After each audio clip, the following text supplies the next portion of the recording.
अगर हम 4 फ़र्ज़ पढ़ लें, हमारी इशा की नमाज हो जाएगी या नहीं?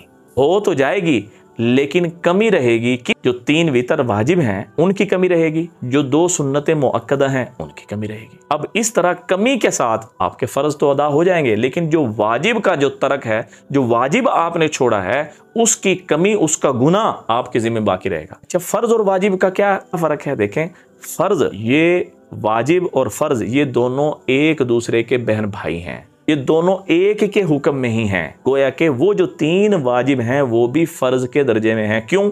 जिस तरह 4 फ़र्ज़ रह जाएं बाद में कज़ा करने का हुक्म है, इसी तरह ये 3 वितर अगर रह जाएं तो बाद में कज़ा करने का हुक्म है। सुन्नत गैर मुअक्कदा जिसमें अल्लाह के नबी ने हमेशगी नहीं फरमाई, सुन्नत मुअक्कदा जिसमें अल्लाह के नबी ने हमेशगी फरमाई।